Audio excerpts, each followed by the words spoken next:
issues, mobility issues, you know, and what do? Well, they need an alternative because you need something where you're working the pulling motion, basic pulling motion, triple extension, which I'll talk about a little bit later on. You need something like that or your program is not complete. You're not doing the most for your body. So, if you can't get it from Olympic lifting, you need to get it from kettlebells or from dumbbells. And that's really one reason why we put the program together. It's all about different ways to get the basic pulling motions, pulling movements of the body for optimum strength, optimum power, optimum conditioning. So my approach to dumbbell training is not the typical approach of we're going to do lateral raises and we're going to feel the burn and lift our little pinky fingers up as we do them, you know, or the concentration curls and the triceps kickbacks and feel the burn. You know, that's not what we're talking about. What I'm talking about is using dumbbells as an alternative to kettlebell lifting, Olympic lifting, or working them together. We're talking about working them together when we talk about programming. So that's my approach. Now, with that background, you need to think, we're training the exercises as lifts. We are training them as if they were the Olympic snatch or the clean and jerk. Those are technical lifts.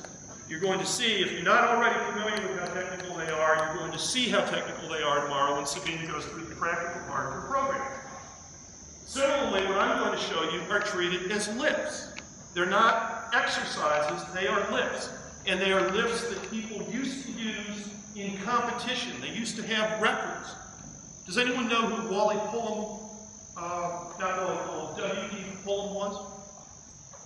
Bill Pullum? The Wizard of Weightlifting.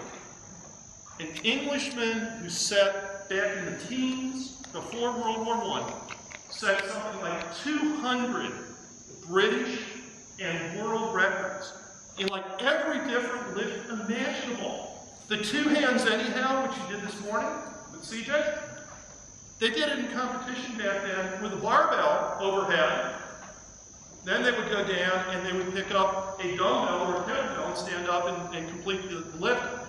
This man did that back around 1906, 1908 with double his own body weight. You know, so I weigh 200 pounds, that's me doing it with 400 pounds. Arthur Saxon, one of the great old-time strongmen, did that two hands anyhow with 440 pounds. And he only weighed around 205, 210 pounds. So the people were handling enormous, incredible weights, and a lot of the exercises, a lot of the things that they were doing were dumbbell lifts.